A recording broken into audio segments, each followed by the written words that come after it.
하나님을 경외하는 성도라면,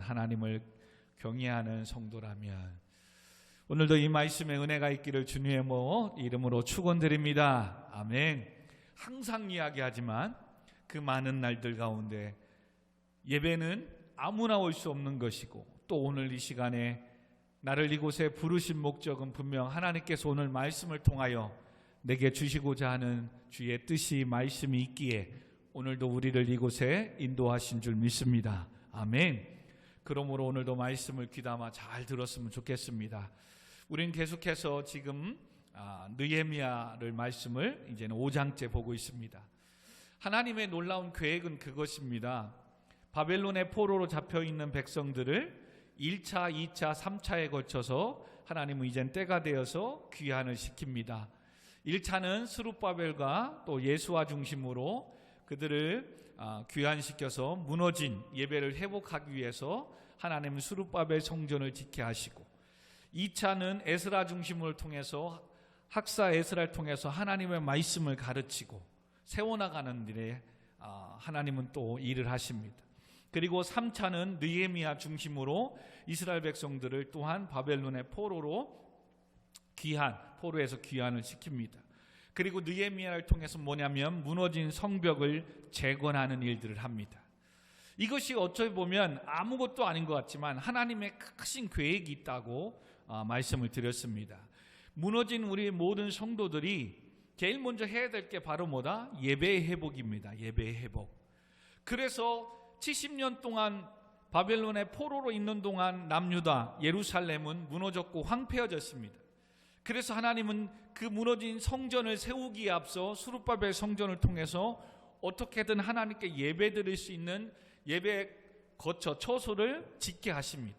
그래서 산에 가서 나무를 해가서라도 어떻게든 스룹바벨과 예수와의 중심으로 하나님은 성전을 건축하게 합니다. 그리고 성전의 뼈다가 세워졌다면 그 안에 누구예요? 학사 에스라 중심으로 2차는 제사장과 레위 사람들의 중심으로 포로 귀환을 시켰다는 겁니다. 그것은 바로 뭐예요? 예배를 인도하고 집례하고 하나님의 말씀을 양육하고 가르칠 사람이 필요하다는 거예요. 그러므로 교회에 오는 것이 중요하고, 이제 왔다면 주의 말씀을 듣고 읽고 배우는 일에 열심을 해야 됩니다. 그래서 믿음은 들음에서 나고 들음은 그리스도의 말씀이니라. 아멘. 그러므로 여러분, 말씀을 많이 듣고 읽을 때 우리에게 믿음이 자라고 생기는 줄 믿습니다. 이게 영적인 원리예요. 그리고 하나님은 이제는 예배 생활합니다. 말씀 안에 섭니다. 그러면 하나님은 이 백성들을 보호하시길 원합니다.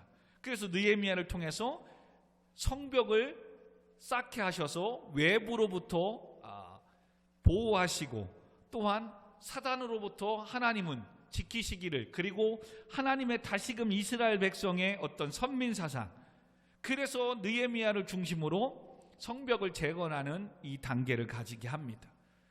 그러면 반대로 이와 같이 예배를 세우는데 사단이 가만히 있느냐 이거지요. 끊임없이 예배를 무너뜨리려고 유혹하고 방해합니다. 그래서 느헤미야가 예루살렘 성벽을 재건할 때 산발락과 이 도비야, 이 사마리아 사람 중심으로 뭐 하는 거예요? 이 성벽을 재건하는 것에 비웃는 거죠. 야, 여우가 올라가도 무너지겠다. 너희들이 무슨 명분으로 이와 같은 성벽을 재건하느냐? 아무것도 아닌 거 가지고 비웃고 또한 비난합니다. 오늘날 우리가 정말로 예수 믿고 신앙생활 해보겠다고 이젠 교회 가기 시작하면 주변 사람들이 그럽니다. 언제부터 교회 갔다고? 이게 빈정상하고 마음이 아픈 거예요. 야, 봐라, 교회 간다고 뭐 문제가 뭐 달라지는 게 있대? 또 하나님의 사랑에 대한 의심을 갖게 합니다. 계속해서, 끊임없이 계속해서. 여러분, 세상의 사람들은 이 하나님의 놀라운 오묘하신 사랑과 계획을 알지 못해요. 그냥 그들의 말은 한 귀로 듣고 한 귀로 흘려버리면 되는 거예요. 근데 이 사단이 우리를 너무 잘 알잖아요. 은근히 아무것도 아닌 거에 이 자존심이 있단 말이에요. 그런 소리를 그냥 흘려보낼 수 있는 믿음이 있어야 되는데, 아직 그 믿음이 세워지지 않으면 사람의 말에 이게 상처를 받고 또 담아둬요. 그래 맞아, 내가 계속 교회를 다니는데 언제부터 교회 다녔다고 내가 이렇게 오두방정 떨고 막 그러지? 맞아, 또 교회 열심히 다니는데 내 삶이 뭐가 달라졌어? 달라진 것이 없네. 그들의 말이 또 맞는 것 같아. 자꾸 하나님에 대한 사랑을 의심하게 만들고 잘하고 있는 건데 말입니다. 여러분 진짜예요. 근데 더 놀라운 건 뭐예요? 이런 비난과 비방은 창세전부터 지금까지 사단은 똑같은 시험으로 똑같은 문제를 우리에게 내고 있다는 거예요. 그래서 믿음이 들어가고 하나님의 성령이 주시는 지혜만 있으면 저건 사단의 시험이고 사단의 장난이고 사단의 유혹이구나, 할렐루야, 금방 알아챌 수 있어요. 근데 그것이 무엇 때문에? 죄악이라는 것 때문에. 여러분 죄는 다른 게 아니에요. 자기를 위해서 사는 이 욕심이 크는 거예요. 그러면 욕심이 또 다른 욕심을 만들어내는 거예요. 그렇게 시작하는 것이 내 자신에서 뭐가? 자기 합리화. 신앙생활 때 하나님의 뜻이 무엇이냐가 묻는 게 아니라 자꾸 그래 지금 코로나지, 지금 이런 상황이지, 그래 못할 수도 있고 못 갈 수도 있고 안 할 수도 있지, 자기 합리화를 시키기 시작하는 거예요. 그러면 뒤에서 사단은 박수 치는 거예요. 얘 이제 됐다. 그래서 신앙생활을 이제 나의 합리화에 따라서 그래 오늘은 피곤하니까 쉬자, 그래 오늘은 할 일도 많다, 다음에 또 가도 되지 뭐, 금요일날 또 예배 있는데 뭐. 여러분 그런 마음으로 해서 오늘 못 왔다 보십시오. 그러면 금요일날 되면 또 그러겠습니까? 또 그럽니다. 뭐 수요일날도 안 갔는데 이번 쉬었다, 주일만 성수하지 뭐. 그럼 또 미뤄집니다. 이게 계속해서 자기를 위한 신앙생활의 합리화가 시작될 때 그렇습니다. 오늘 본문을 통해서는 하나님을 경외하는 성도라면 어떻게 살아야 되느냐, 여러분 그래서 이제는 느헤미야와 함께 믿음의 신앙생활을 하면서 성벽을 재건하는 일에 힘쓰고 애쓰는 거예요. 근데 하나님의 일을 하는 거예요. 일명 주의 일을 하는 거예요. 그러면 모든 것들이 잘 되고 형통해야 될 텐데 오히려 주의 일을 하면 할수록 내 삶은 더 힘들어질 수가 있다는 거예요. 이게 성도들이 우리가 깨달아야 될 오늘 말씀 중에 하나예요. 그리고 오늘 우리가 또 정리해야 될 게 뭐냐면, 신앙생활은 꼭 내가 어떤 문제를 해결받고 어떠한 복을 받고 성공하기 위해서 교회를 다니는 게 아니라는 거죠. 나 같은 죄인을 위하여 십자가에 죽기까지 사랑하신 예수 그리스도의 그 십자가의 은혜와 사랑과 죄악 가운데 있는 나를 구원해 주신 하나님의 그 은혜를 찬양하기 위해서. 아멘. 근데 오늘 또 사단은 계속 뭐예요? 세상의 종교를, 무당을, 점쟁이를 찾아가듯 복비 들고 헌금 들고 가서 내가 앞으로 어떤 삶을 살겠는가, 내가 잘 되겠는가, 지금 하는 투자가 잘 되겠는가, 내가 올해 승진은 하겠는가, 내 모든 문제를 어떠한 해결받으려고만 하고 교회에 찾아오는 거예요. 그건 여러분 종교생활이라고 했어요. 바꿔 말하면 그 문제가 해결되면 그 사람은 교회에 올까 안 올까? 안 오지요. 다음에 또한 어떤 문제가 생기기까지 교회에 오지 않습니다. 그게 무슨 신앙생활입니까? 신앙생활은 하나님과의 관계입니다. 나를 자녀 삼아주시고 나의 아버지가 되신 하나님 앞에 구원의 그 감격의 은혜에 찬양하고 예배하는 거예요. 아멘. 그래서 오늘도 은혜 베풀어 주신 거에 감사하고 주의 말씀 안에서 피값으로 세운 교회를 세워나가며 섬기는 이런 사역들을 하는 거예요.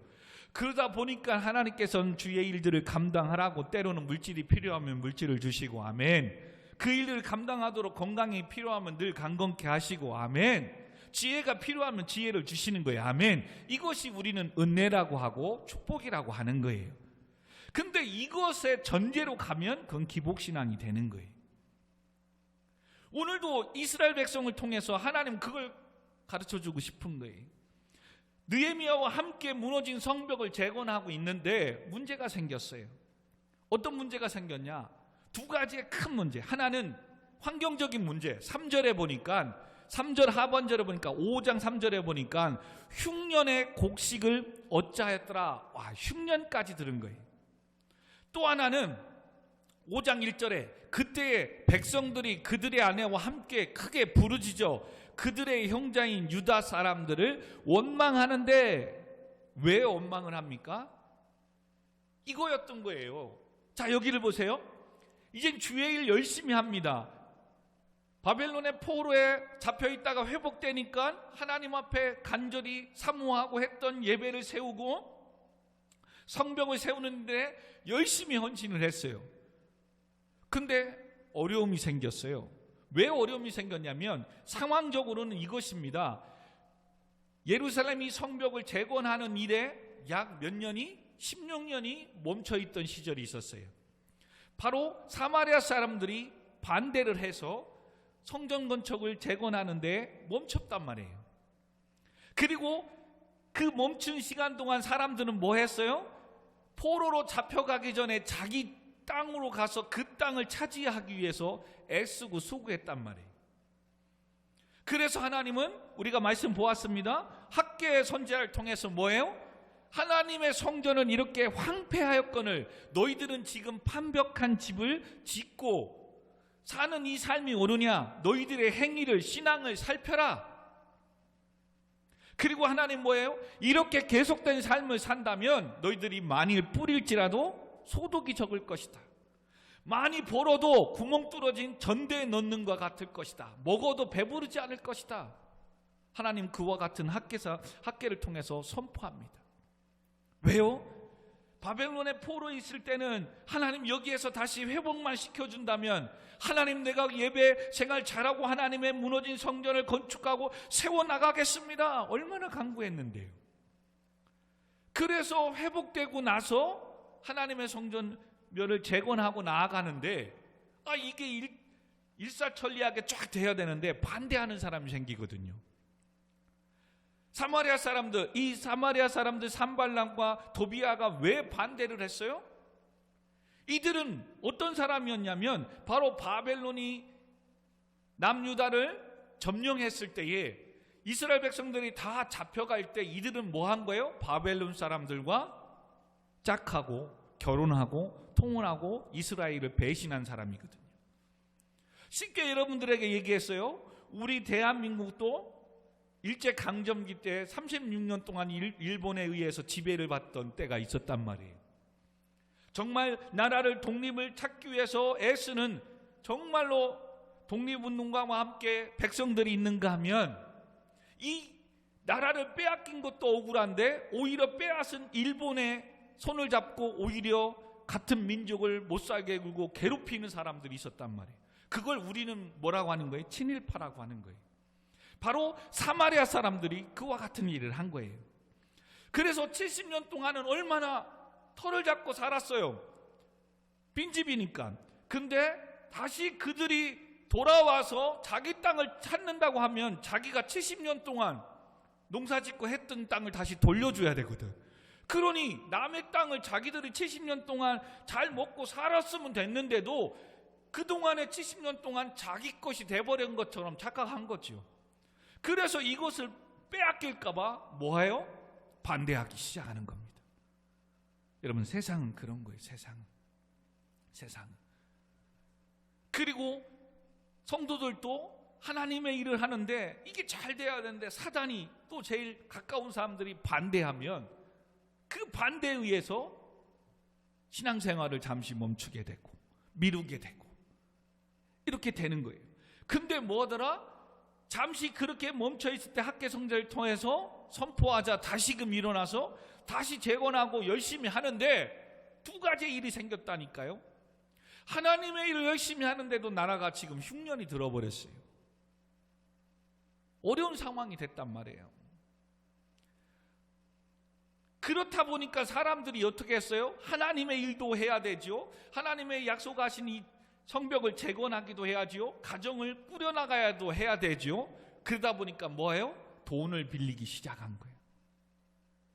근데 이것을 알고 그때 당시 사마리아인들이나 또한 귀족들이나 이 민장들은 7절에 보니까 이 귀족들과 민장들은 이때다 싶어가지고 뭐예요? 성경에서 금하고 있는 이자놀이, 고리대금을 하는 거예요. 그래서 백성들이 자기 민족이 하나님의 일하고 열심히 섬기는데 뭐예요? 돈 있다고 이자놀이를 하면서 돈을 꿔주는 거예요. 근데 그것이 흉년 들고 나니까 액수가 커지기 시작하나 봐요. 그래서 백성들이 느헤미야를 향해서 유다 사람들을 원망하면서, 이 부자된 사람들을 원망하면서 2절, 어떤 사람들은 말하기를 우리와 우리 자녀가 많으니 양식을 얻어먹고 살아야 하겠다 하고, 3절에 어떤 사람 말하기를 우리가 밭과 포도원과 집이라도 저당 잡히고 이 흉년의 곡식을 얻고자 하고, 4절 어떤 사람 말하기를 우리는 밭과 포도원으로 돈을 빚내어서 왕에게 세금을 바쳤도다.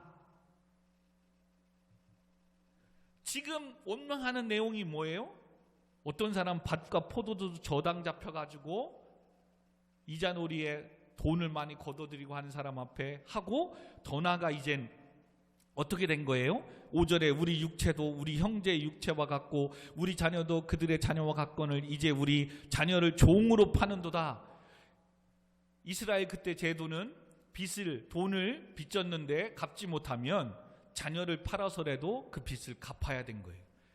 그래서 지금 자녀를 파는 이런 상황까지 온 거예요. 지금 뭐 하다가? 하나님의 말씀대로 예루살렘 성벽을 재건하다가. 여러분, 신앙생활이 힘든 게 이런 거예요.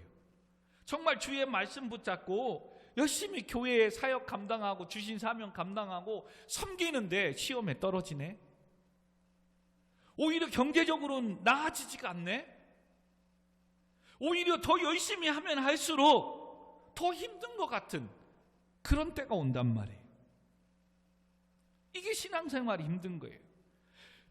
말씀과 신앙 앞에 서면 오히려 더 열심히 하는데 안 된다? 이것은 사단이 방해하는 것이고, 곧 하나님의 은혜와 축복이 임할 그때가 지금 다가왔다는 거예요. 할렐루야. 근데 이게 안 보이는지라. 그러니 주변 사람들이 그거 봐, 그때 또 도비야와 산발란 사람처럼, 야 너 교회 가고 열심히 하고 그렇게 섬기는데도 봐, 네 삶이 좋나? 야 성벽을 재건하는데 왜 나라에 흉년이 오냐? 이건 뭔가 잘못된 거 아니냐? 그리고 또 같은 민족인데, 같은 유다인인데 뭐예요? 그거 이때다 싶어서 고리대금으로 이자 받고 돈놀이하고 하나님의 일을 한다고 하니까 돈 꿔주면서 나중에 갚아? 이러고 있고. 지금 그러므로 느헤미야까지 와서는 이제 뭐 한 거예요? 외부의 방해도 있지만 지금 내부에서 하나님의 일, 주의 일을 하는 사람을 방해하는 그런 사람들이 있단 말이에요. 우리는 아직 작은 규모라 이런 부분이 없지만 조금 성장하다 보면 진짜예요. 교회 안에서 어떠한 사역, 어떠한 일만 하면 아유 목사님 지금 상황이 어느 때인데 그런 거 하려고 합니까? 계속 하나님의 일을 하지 못하게 부정적이고 불평과 불만을 입사하는 분들이 나오실 수도 있어요. 진짜예요. 지금 느헤미야는 이 같은 민족이 하나님의 일을 하는데 정말로 귀족으로서 도와주고 섬기지는 못하고 오히려 뭐야? 같은 민족을 돈 꿔주고 감당하지 못해서 같은 민족의 자녀들을 자기 노예로 삼아버리고 있는 거예요.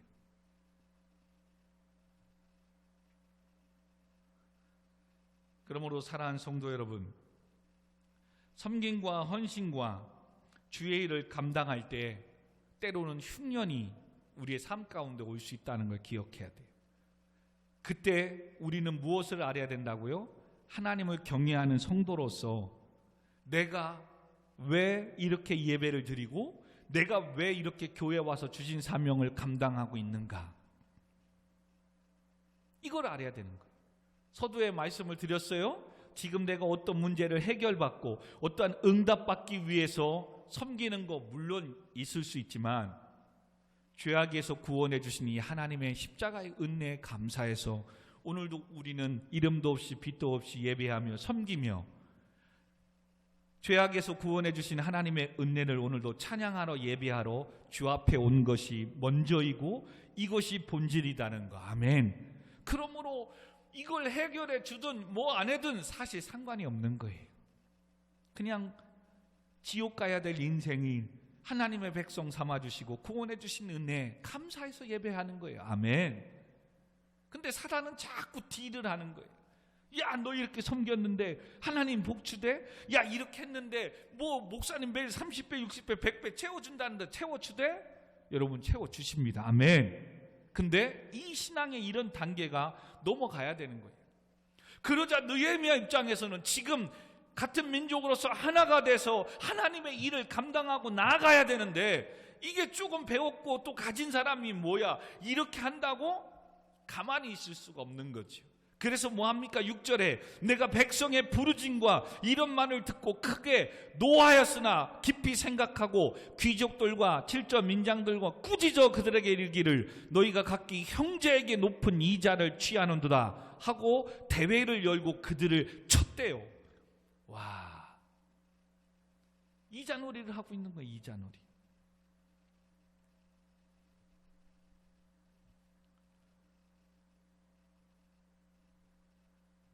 여기서 크게 노하였다. 이것은 전에 4장에 얘기한 것처럼 산발락 일당이 이스라엘 백성들의 성벽 쌓는 일에 대하여 가졌던 이 울분이에요. 울분. 똑같이 이 귀족들을 향해서 화를 내는 거예요. 이것은 온유한 인물 느헤미야가 그 어느 때보다 마음을 함께하여 성벽 재건을 하는데 단합과 집중을 깨트리는 이 부자들의 횡포를 얼마나 미워했는지 분노하는 거예요. 분노하는 거예요. 더 나아가 이와 같은 부자들의 횡포는 하나님의 율법에 가르친 바와 거리가 멀었다는 거예요. 즉 율법은, 말씀은 동족에게 돈을 빌려줄 수는 있어도 이자를 받지 말라고 성경은 말합니다. 출애굽기 22장 25절 26절 제가 읽어드릴게요. 네가 만일 너와 함께한 나의 백성 중 가난한 자에게 돈을 꾸이거든 빌려주거든 너는 그에게 체주같이 하지 말며 별리 이자를 받지 말 것이며 네가 만일 이웃의 옷을 전당 잡거든 해가 지기 전에 그에게 돌려줘라. 레위기 25장 36, 37절에는 너는 그에게 이자를 취하지 말고 네 하나님을 경외하며 네 형제로 너와 함께 생활하게 할 것인즉 너는 그에게 이자를 위하여 돈을 빌려주지 말고 이익을 위하여 식물을 빌려주지 말라. 시편 15편 5절에 주의 장막에 유할 자는 이자로 대금치 아니하며, 그러니까 즉 이자를 받고 돈을 빌려주지 아니한다. 지금 하나님의 성경 말씀, 하나님의 백성 같은 동족끼리는 오히려 가난한 자들에게 도와주고 꾸어주고 섬겨야 되는 거예요.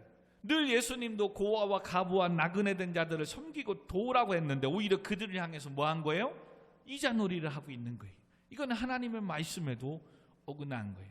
여러분, 그래서 항상 화를 낼 때도 인간의 연약함과 실수보다도 말씀에 어긋나고 있는 것에 여러분 화를 내셔야 돼요. 아멘. 예. 그래서 느헤미야가 또 뭐라고 합니까? 그들에게 8절 이르기를 우리는 이방의 손에 팔린 우리 형제 유다 사람들을 우리의 힘을 다하여 도로 찾았거늘 너희는 너희 형제들을 팔고자 하느냐 더구나 우리의 손에 팔리게 하겠느냐 하매 그들이 잠잠하여 말이 없더라. 오히려 우리가 지금 바벨론의 포로로 팔려서 잡혀가서 70년 동안 노예 생활을 하고 이렇게 은혜 가운데 회복됐는데 너희들은 또 같은 민족을 자녀들을 노예로 팔고 사고 이자놀이를 하고 있느냐, 꾸짖는 거예요. 오늘날로 표현하면 코로나 시대에 다 힘들고 어렵고 얼마나 나름대로 수고하고 애쓰지 않느냐. 그런데 조금 뭐 잘 산다고 조금 뭐 한다고 못 배우고 뭐 없는 사람들 업신여기고 무시하고 그러면 안 된다는 거예요.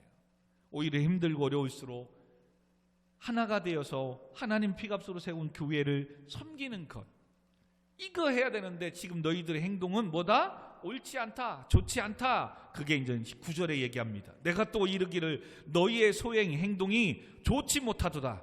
우리의 대적 이방 사람의 비방을 생각하고 우리 하나님을 경외하는 가운데 행할 것이 아니냐. 그러므로 10절에 한번 같이 읽습니다. 시작. 나와 내 형제와 종자들도 역시 돈과 양식을 백성에 꾸어 주었거니와 우리가 그 이자를 받기를 그치자. 그러므로 이자 받는 것 그만하라.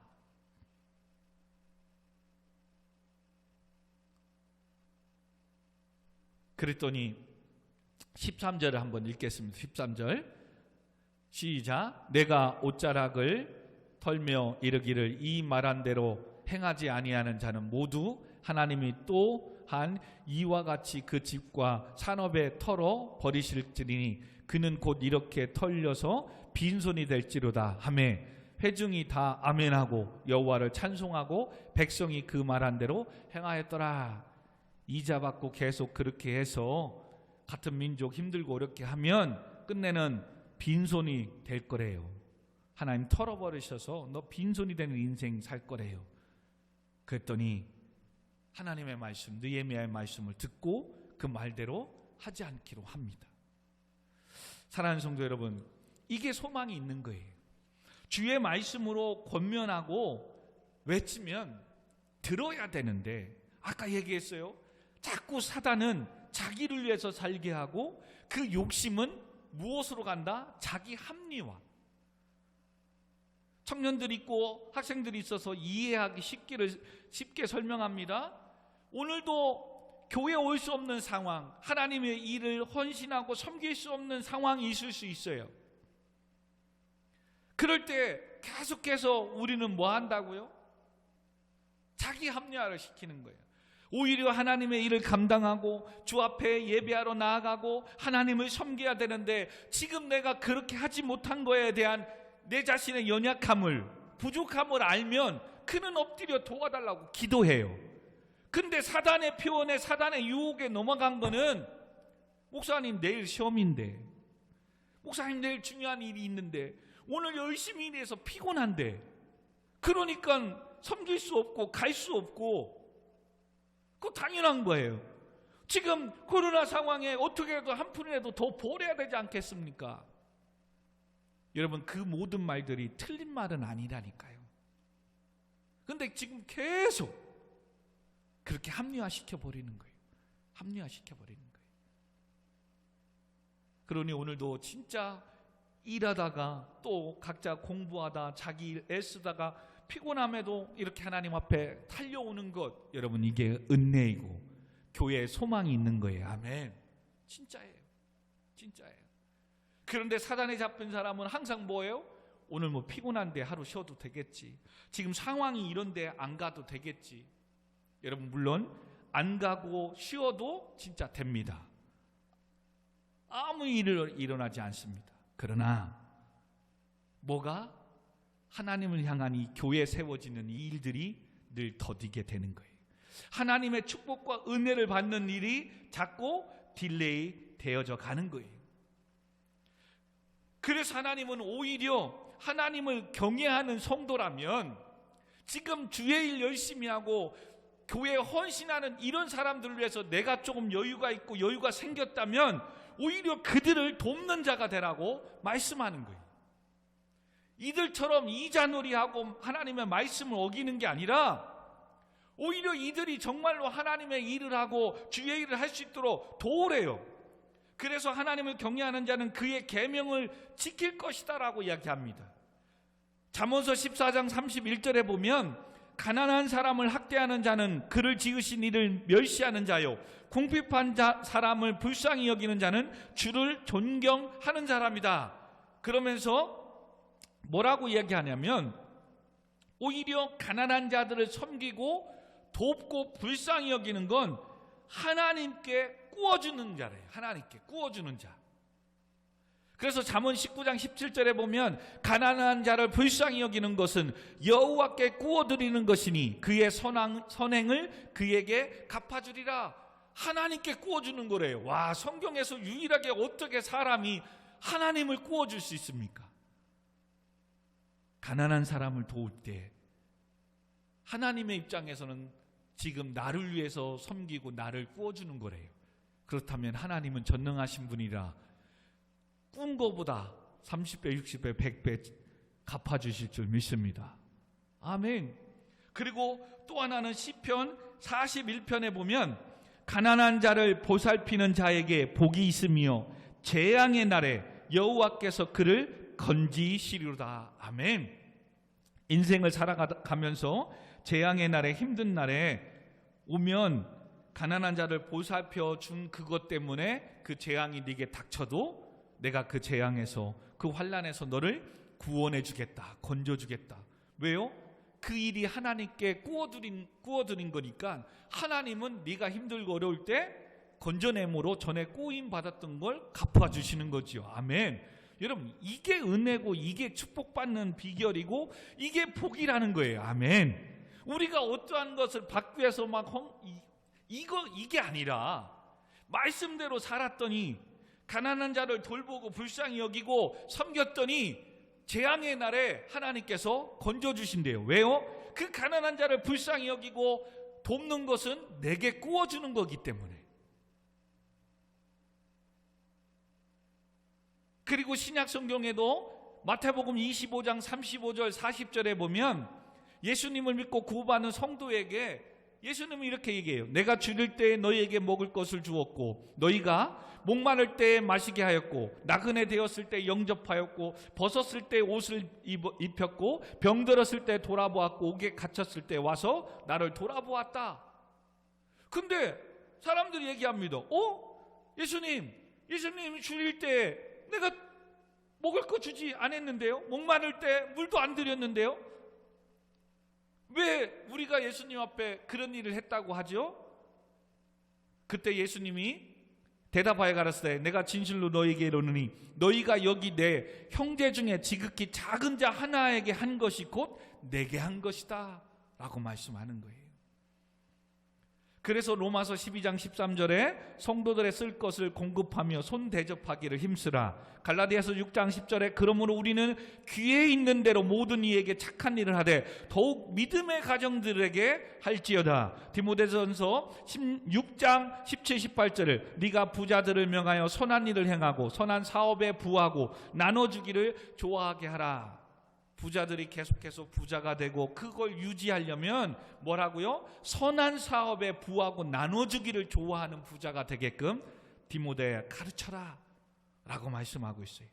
히브리서 13장 1절 2절 마지막 한 절만 더 봅니다. 형제 사랑하기를 계속하고 손님 대접하기를 잊지 말라. 이로써 부지 중에 천사들을 대접한 이들이 있더라. 계속 섬기다 보면 하나님이 보낸 사람을 섬기게 된다요. 아브라함이 그렇게 식사 대접했더니 그렇잖아요. 그래서 오늘도 어떻게든 내가 섬길 수 있는 것이 은혜고 축복을 받을 수 있는 축복의 통로인 거예요. 아멘. 그러므로 교회도 어떻게 하면 내가 섬길 수 있는 자리, 섬길 수 있는 교회. 아멘. 내가 하나님 앞에 헌신할 수 있는 것, 이게 축복인 거예요. 아멘. 근데 어떻게든 대접을 받고 어떻게든 인정받고 어떻게든 나 이런 사람이야. 그러니 어디로 가야 돼요? 자꾸 사람 모이기 좋아하는 대로. 여러분, 부담스럽고 힘들지만 오늘도 내가 섬길 수 있는 사명이 있다는 것, 이게 은혜이고 축복이에요.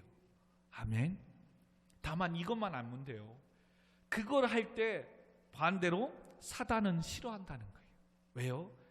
이 사람이 이제는 하나님의 사람으로 붙잡혀서 하나님의 일을 감당하고 하나님 주시는 축복과 은혜와 보호 아래서 살게 되면 내가 노예로 시키고 종으로 부려먹었던 자를 빼앗기는 거거든, 사단의 입장에서는. 그래서 허물과 죄로 죽었던 너희를 살리셨더라. 공중 권세자들의 종이 되고 본질상 진노의 자녀로서 너희들이 세상 풍조를 따랐던 너희들을 하나님이 구원했더라. 에베소 2장 1절 2절에 말씀하잖아요. 예수 믿기 전에는 공중 권세 잡은 사단의 노예였고 종이었고 그들의 지배를 받고 세상의 풍조를 따라 살았던 사람이었대요. 그런 너희를 예수 그리스도의 십자가의 사랑으로 구원해냈대요. 아멘. 사단의 손에서 우리를 구원해냈대요. 뺏었대요. 아멘. 그래서 바꿔 말함보다 사단이 오늘도 계속해서 암흑의 A, B를 종으로 노예로 부려먹었는데 이 친구가 언제부터 하나님의 자녀로서 교회 봉사하고 헌신하고 하나님의 축복을 누리며 사니? 하루아침에 내가 부려먹던 종을 빼앗겼으니 사단이 가만히 있냐 이거죠. 그러나 천지를 지으신 하나님, 피조의 세계 사는 이 사단 귀신, 하나님의 일을 막을 수도 없고 어떻게 할 수 없거든요. 그래서 예수님도 죄와 사망의 권세를 이기시고 부활하셔서 아멘 승리하신 그의 자녀가 됐다는 건 건드리지 못하거든요. 그러니까 사단이 할 수 있는 건 뭐예요? temptation, 유혹, 시험밖에 없는 거예요. 스스로 그 욕심에, 자기 합리화에, 자기를 위해 사는 것 때문에 교회 가도 하나님의 은혜를 누리지 못하고, 주의 일을 하더라도 늘 불평불만하게 하고, 어떻게 성도를 빼앗을 수가 없으니까 뭐 하는 거예요? 유혹하는 거예요. 그래서 아까 서두에 얘기했어요. 사단은 지금도 옛날 창세전부터 지금까지 똑같은 시험만 내고 있다. 이제 그 시험이 뭐예요? 안목의 정욕, 이생의 자랑. 또 하나는 뭐죠? 또 하나는 뭘까요? 자, 보암직도 하고 먹음직도 하고 탐스럽게 할 만큼 지혜롭게 하는 것. 이걸 지금 사도 요한은 뭐예요? 안목의 정욕, 이생의 자랑, 육신의 정욕까지.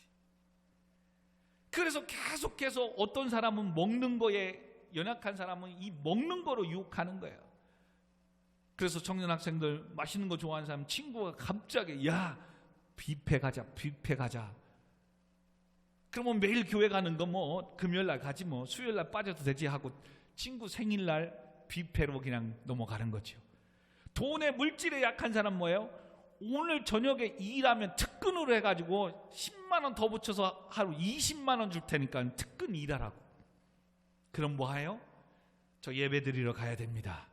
내일 특근하면 안 될까요? 그래도 될 텐데. 그 생각 못하고 오늘 수요 예배인지도 모르고 그냥 특근하는 거죠. 사단은 우리를 잘 아는 거예요. 이걸 지금까지 다른 방법으로 지금 우리를 유혹하는 거예요.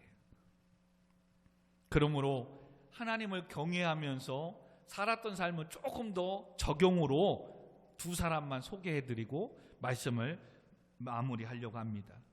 바로 하나님을 경외하는 성도는 이런 삶을 사는 거예요. 한 사람은 다니엘입니다. 다니엘. 우리가 공부를 했기 때문에 다른 본문을 설명해 주는 것보다 다니엘을 설명하는 게 좋아요. 다니엘은 뭐예요? 포로로 잡혀갔습니다. 느부갓네살 왕, 바벨론의 왕이 이 포로로 잡혀간 이 히브리 사람들을 이게 종으로 노예로 부려먹어야 되는데 언어도 통하지도 않고 이거 어떻게 할 수가 없잖아요. 그래서 좀 똑똑하고 잘난 친구들을 선출해서 3년 동안 특별하게 나와 함께 왕의 진미, 고기와 좋은 것들을 먹이면서 잘 키워서 이들을 통해서 우리를 대변해서 히브리 사람들을 노예로 부려먹을 수 있도록 관리하고 그들의 사상, 뭐예요? 환경, 문화, 철학 이것도 바벨론화 시키도록 해라. 여러분 종으로 바벨론으로 잡혀갔는데 오히려 거기에서 착출돼서 3년 동안 왕의 진미를 먹으면서 왕궁에서 공부하고 사는 거 메리트가 있는 거거든. 노예로 살 줄 알았는데 기회가 생겼네. 주먹밥만 먹지 않고 왕의 진미를 먹고 공부도 할 수 있다고 하니 얼마나 좋습니까? 오늘날도 젊은 청년들이 이 유혹에 당하잖아요. 대학군 등록금 내기도 힘들어요. 얼마나 힘들어요. 근데 장학금 준다네. 무료로 다닌다고 한다네. 그리고 어학연수도 3학년 때 의무로 보내준다네.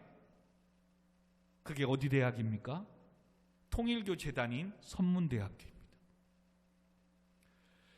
이단이 운영하는 것도 모르고 어떻게든 대학 다닐 수 있다는 거에 그냥 많은 기독교인들이 간 거예요. 그냥 또 장학재단 준다고 하니까 믿는 성도가 불교재단에 학교를 가는 거예요. 그리고 일반의 대학교 갔어도 새내기들 얼마나 학교생활 힘듭니까? 근데 선배들이 접근해서 수강신청도 하는 방법 가르쳐줘, 대신해줘, 뭐해. 그리고 이 모임만 오면 학교생활 뭐 하는데 얼마나. 알고 봤더니 신천지의 파수꾼들이야. 그리고 우리 여기 와서 6개월 동안 성경 공부, 성경 가르쳐 준다니까. 그러면 그렇게 가르쳐 주면 장학금의 몇 프로를 주고 나중에는 100%를 준대. 저는 이거 몰랐어요. 근데 수연이를 통해서 알았어요. 수연이가 학교를 다니니까 한 자매가 접근을 하더라는 거예요. 그러면서 우리가 다니는 곳에 공부하고 그렇게 하면 장학금도 주고 이렇게 할 수 있다고 하는 거예요. 알아보니까 이단이죠, 이단. 여러분, 세상이 어디 공짜가 어디 있어요. 근데 지금 나는 알바도 해서 다녀야죠, 뭐 해야죠, 공부해야지, 힘들거든. 근데 장학금을 준다니까. 이단이고 뭐고 나는 목사님 힘든데요, 학교 다닐 수 있는 장학금 준다니까 가는 거예요. 다니엘과 세 친구도 왕궁에서 왕의 진미를 먹으면서 하는 일들을 갔어요. 근데 알고 봤더니 왕의 진미가 뭐야? 왕이 날마다 신전 앞에, 우상 앞에 전하고 일명 제사 지내고 차려놨던 제사밥을 먹는 거였던 거예요. 여러분, 그거 먹으면서 해도 나중에 훗날을 위해서 믿음과 신앙과 회복하면 되지, 해고도 아무 문제가 없어요. 근데 다니엘은 뭐예요? 이건 아니다. 그래서 여러분 잘 아는 말씀처럼 뜻을 정하여. 다니엘이 이건 아니다는 거예요. 뜻을 정하. 그리고 뭐예요? 이것이 하나님 앞에 죄를 범하는 거 알기 때문에 이 세상의 왕의 진미와 이런 우상에 드려진 이거로 인해서 나를 더럽혀지지 않게 하기 위해서 한간장을 찾아가잖아요. 여러분, 이게 여호와를 경외하는 성도의 신앙인 거예요. 여러분, 먹어도 아무 상관없어요. 그런 걸 해도 아무 상관없어요. 그런데 하나님 앞에 떳떳하지가 못한 거예요. 그러면 이익이 돼도 하지 않는 거예요. 여러분은 오늘날 취업하기가 얼마나 힘듭니까? 그런데 일주일에 주일에 한 번만 나가면 되는 거예요. 근데도 월급은 막 300이상 주고 막 얼마나 메리트가 있어요. 근데도 한 달에 그 한 번 주일날 출근해야 되는 것 때문에 그 회사를 안 가는 거예요. 여러분, 간다고 해서 그를 정죄할 사람 아무도 없다고 그랬어요. 그것을 한다고 해서, 선택한다고 해서 누구든 정죄할 수가 없어요. 그러나 하나님을 경외한다면 선택을 하지 않는 거예요. 왜? 그것이 아니더라도 주의를 지키며 성수하며 예배를 드리며 사명 감당할 수 있는 회사를 하나님께서 허락해 주실 것을 믿기 때문에. 아멘. 잘 들어서 또 한 사람만 소개합니다. 이번 주일날 3주 동안 했던 요셉도 마찬가지입니다. 요셉도 얼마나 억울한 일을 당했습니까? 형들의 미움을 사서 미디안 상인들에게 팔리게 되고, 미디안 상인들은 보디발, 애굽의 장군의 보디발에게 팔아버립니다. 그리고 그곳에서도 자기는 성실하게 일한 것밖에 없는데, 그죠? 그 가정이 축복을 받습니다. 근데 안주인이 뭐예요? 성경은 정확하게 나옵니다. 동침하자. 왜 그런가 했더니 보디발은 장군이라 전쟁 나가면 한 달, 두 달 이상씩 있다가 돌아오는 게 아니까 외로웠던가 봐요. 그리고 성경은 또 요셉을 아름답고 핸섬, 잘생겼더라 한 줄 딱 넣습니다. 잘생겼죠, 청년이죠, 외롭지요, 내 종이지요. 그러니 여주인이서는 그 사람에게 동침하자 하는 것은 어찌 보면 당연한 거죠. 그리고 요셉의 입장에서는 그 당시의 노예 문화에서 주인의 불순종하면 죽게끔 되어 있는 겁니다. 여러분, 주인이 명령을 내렸죠. 자기는 노예의 신분이지요. 동침하자 한다고 해서 동침한 것 때문에 누구든 요셉을 정죄할 수가 없어요. 진짜예요.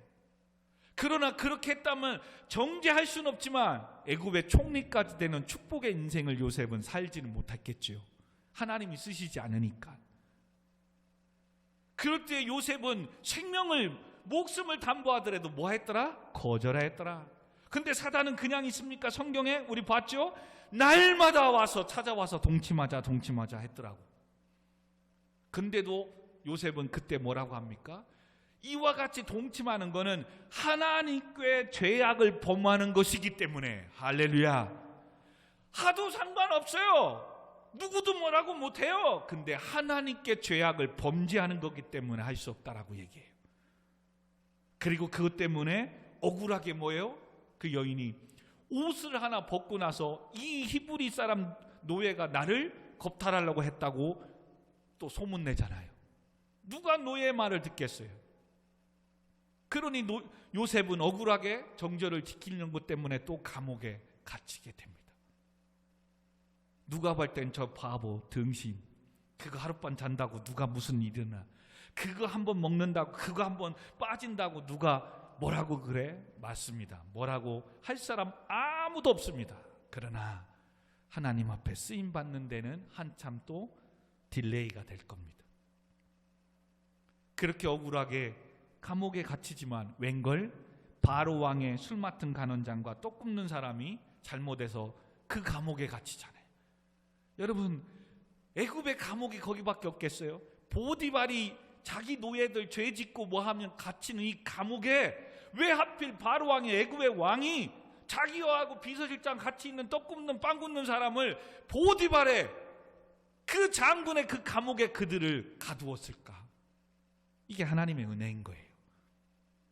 그리고 그곳에서 그 두 사람이 꿈을 꾸잖아요. 그리고 그 꿈을 요셉이 해석을 해주잖아요. 한 사람은 3일 후에 복귀되고 한 사람은 나무에 달려 죽을 겁니다. 단 술 맡은 간원장한테 얘기하잖아요. 내 말대로 복귀가 된다면 나를 좀 기억해달라고. 그러나 잊어버리죠. 그리고 3년 후에, 만 2년 지난 후에 바로왕, 애굽의 바로왕이 꿈을 꾸잖아요. 그리고 술 맡은 간원장이 전에 내가 감옥에 갇혔을 때 히브리 청년이 이런 꿈을 해석을 했었는데 왕이 어떻게 할까요? 데리고 와라. 그리고 요셉이 드디어 바로왕 앞에 서잖아요. 그리고 왕의 꿈을 듣고 뭐예요? 결론은 그거죠. 7년은 풍년, 7년은 흉년이 들 겁니다. 그러니 지혜롭고 명철한 자를 세워서 7년 풍년이 들 때 곡식을 잘 저장해서 흉년들을 7년을 준비하면 나라는 건장하게 견뎌낼 겁니다. 왕의 입장에서는 그럼 누구를 세워야 되느냐? 누구밖에 없잖아요. 지금 지혜롭고 총명하게 앞을 해석하고 볼 수 있는 사람은 비록 히브리 청년일지라도 왕의 입장에서는 나라를 건재하게 만드는 건데, 그러니 히브리 사람이었던 요셉을 이방의 민족임에도 불구하고 애굽의 총리를 세우잖아요. 할렐루야. 여러분, 이게 하나님의 계획인 거예요. 그런 기간 동안 사람들은 오늘도 하나님을 경외함으로 오늘도 예배드리고 이렇게 평일, 수요일도, 금요일도 주 앞에 나와 예배할 때 이 사랑을, 하나님의 놀라우신 은혜를 모르고 믿음이 없는 사람은 야 미쳤지. 너 임마 학생인데 공부해야지 무슨 교회 가서 졸고 피곤해서 말씀도 안 듣고 그냥 있다 올 거면서. 그 말이 또 맞거든요. 그리고 이봐요. 지금 힘들고 어려운 코로나 상황에 손님 올 때 문을 조금이라도 더 9시 풀렸을 때 10시까지 문 열고 장사해야지. 아니 예배 간다고 그냥 6시, 7시에 샤터문 닫고 교회 가면 누가 그거 채워주냐고. 여러분, 또 그거 틀린 말이 아니거든. 그럼에도 하나님을 경외하는 자는 뭐예요? 주신 이도 여호와시고, 아멘. 가져가시는 이도 여호와시고, 내 가게 하게 하시는 이도 하나님이시고, 공부하게 하시는 분도 하나님이시고, 아멘. 그러면 결론은 하나님이 도와주시지 않으면 아무것도 할 수 없는 거지요. 그러니 피곤하고 힘들어도, 공부가 잘 되고 오늘 막 돈이 잘 벌려도 예배 시간 딱 되면 미리 닫고 주 앞에 달려가는 거예요. 이걸 모르는 세상 사람들은 어찌 이걸 이해하겠어요? 모르는 거죠.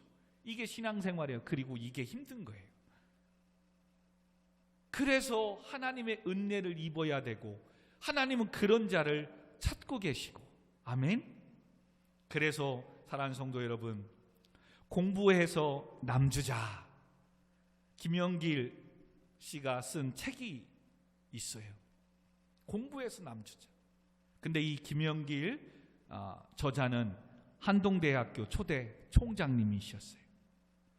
이 기독교적인 가치관, 세계관으로 젊은이들에게 글로벌 향해 공부를 가르치면서 자기 학교를 총장하면서 세워나갔던 게 뭐예요? 결론은 공부해서 남주자는 거예요. 멋지지 않아요? 이런 사람. 여러분, 부자가 되는데 돈 벌어서 어려운 사람 돕자 그렇게 했다가 저 미친놈, 그렇게 줄 거면 왜 돈을 벌어? 틀린 말이 아니거든. 근데 희한하죠? 공부해서 남주기 시작하고요, 돈을 벌어서 하나님께 헌신하고 주기 시작하면 그게 말을 해야 되는데, 이상하게 하나님은 더 퍼다 줄 수 있도록 30배, 60배, 100배 채워준다니까요. 할렐루야. 이것을 우리 오늘 예배드리는 청년들이, 성도님들이 경험했으면 좋겠어요. 손해보는 것 같지만 끝내는 이런 자가 하나님께 쓰임받고, 아멘, 하나님 앞에 귀한 놀라운 일들을, 사명을, 맡김을 받을 수 있다는 것, 이게 바로 하나님을 경외하는 성도예요. 오늘도 세상이 뭐라고 하든 하나님의 말씀이기에, 하나님이 기뻐하시는 예배이기에, 아멘, 그리고 주신 사명 감당해 가면 때가 될 때 하나님께서 높여주시고 세워주실 줄 믿습니다. 그리고 설령 그렇게 하지 않아도 이것이 성도로서 해야 될 예배자의 사명이기에, 오늘도 죄악에서 구원해 주신 하나님의 은혜이기에 오늘도 피값으로 세운 교회를 세워나가는 것이고, 그 은혜를 찬양드리고 있는 줄, 예배자로서 삶을 살고 있는 줄 믿습니다. 이와 같은 은혜가 있기를 주님으로 축원드립니다.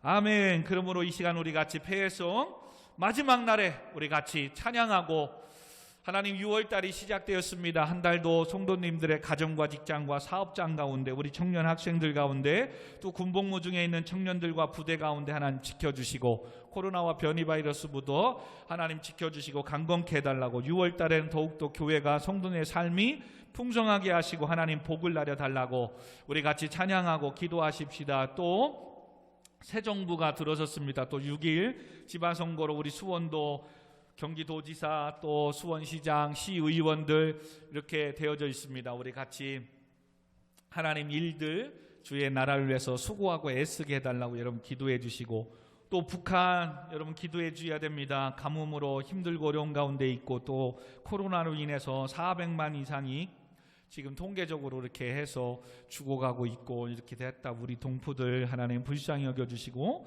개방의 문들이, 복음의 문들이 열리게 해달라고, 또 전쟁 가운데 있는 우크라이나 가운데 피난민들, 또 전쟁이 빨리 속히 종식되게 해달라고 여러분 기도할 게 너무 많습니다. 우리 성도님들 또 이번 달 또 청년 학생들 또 학기말고사 가운데 또 함께 해달라고 너무 많지요. 생각나는 대로 하나님 은혜를 도와주시고 도와달라고, 또 이런 모든 것 때문에 하나님 예배하고 하나님을 찬양하는 것을 잃어버리지 않게 해달라고 우리 같이 기도하는 것밖에 없습니다. 아멘. 같이 우리 찬양하고 기도하고 마치도록 하겠습니다.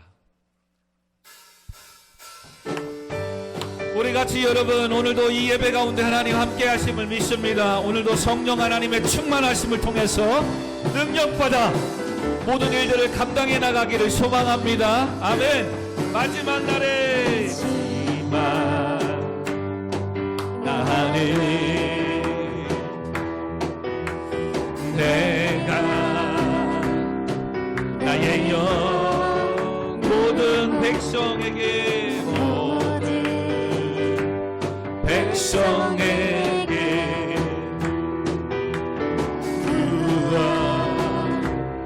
주리라. 자녀들은 예언할 것이요 청년들은 환상을 보고 아기들은 꿈을 꾸느니라. 주의 영이 임하며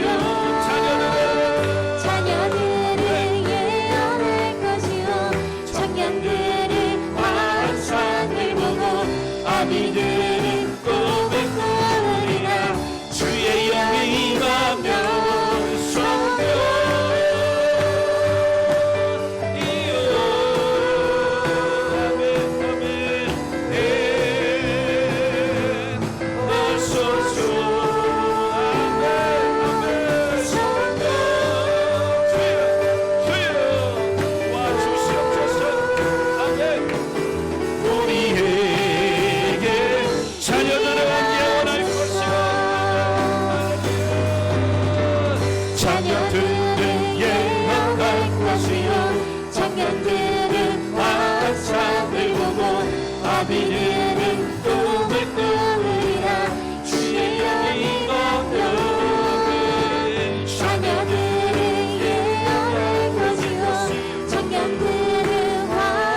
어떤 상황 속에서도 여호와를 경외하는 삶을 살게 해달라고 우리 같이 주여 한번 부르고 같이 기도합니다.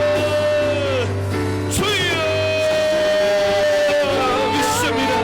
거룩하신 아버지 하나님, 하나님의 권세와 능력이 오늘도 이 밤에 역사여 주시고 나타나게 하여 주옵소서. 하나님 도와주시지 않으면 아무것도 할 수 없습니다. 하나님 이 밤에도 도와주시옵소서.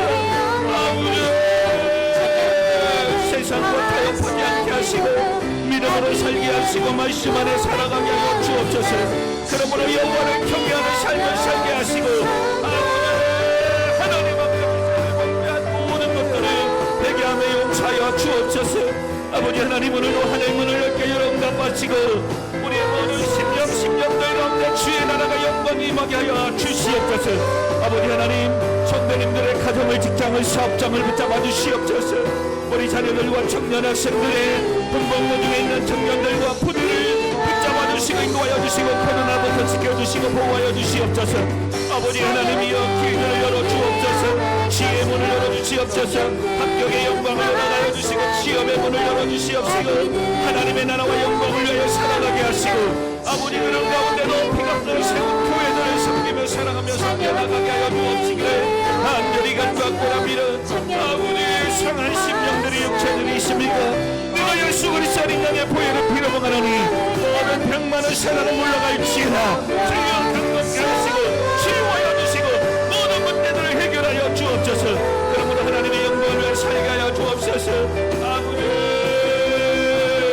저 북한 땅에 하나님의 나라가 복음이 세워지게 하시고 해방의 문이 복음의 문이 열리게 하시고 코로나가 사라지게 하시고 저 부자라는 김정은과 북한 땅에 하나님의 약한 동부에 불쌍히 여겨주시고 내려와여 주시고 우크라이나와 러시아의 전쟁이 종식되게 하시고 아버지 하나님 전쟁을 막아주시고 전쟁이 다시 일어나고 상처받은 자들을 위로하시고 치료하여 주옵소서. 아버지 하나님의 새 정부가 일어섰습니다. 백성을 긍휼히 여기는 마음을 대통령과 미정자들에게 허락하시고 아버지 경기도지사와 시장과 시의원들과 아버지 하나님의 교육감과 부천장들과 모든 인력들이 하나님 이 나라 민족을 위하여 백성을 위하여 아버지 수고하는 아버지 일꾼들이 되게 하시고 붙잡아주시고 부정봉배를 막아주시고 인도하여 주옵소서. 오늘로 예배하는 모든 자들을 하나님 축복하여 주세요. 하나님을 경외하는 삶을 살아가는 동안에 대로와 같이 열리게 하시고 하나님 앞에 귀하게 쓰임받게 하시고 어떤 상황 속에서도 하나님 주 안에서 구원해 주신 이 은혜를 예배하며 찬양하게 하시고 아버지 주신 사명 감당하게 하여 주세요. 오늘도 피곤하고 힘들고 바쁜 와중에도 주 앞에 나와 예배하며 영창으로 예배하는 모든 자들을 주여 축복하여 주세요. 아버지 하나님의 나라가 임하일지어다. 주의 나라가 영광이 임하일지어다. 아버지 도와주시옵소서. 아버지 하나님 오늘 이 밤에 도와주시옵소서. 아버지 모든 문제들을 해결해 주시고 축복하여 주옵시기를 간절히 간구합니다. 하나님 이 교회 후에 예배 후에 하나님의 뜻이 이루어지게 하시고 하나님의 나라가 임하게 하여 주시고 하나님 모든 영광 받아 주시옵소서. 주여 아버지 학기 말고사 시험을 보는 자들에게 주여 지혜와 명철을 열어가시고 믿음을 주시고 도와여 주시옵소서. 아버지 하나님 오늘도 강강할 체력을 주시고 건강을 주시고 믿음을 도와여 주옵소서. 주여 아버지 도와주신 우리에게 임하소서. 우리에게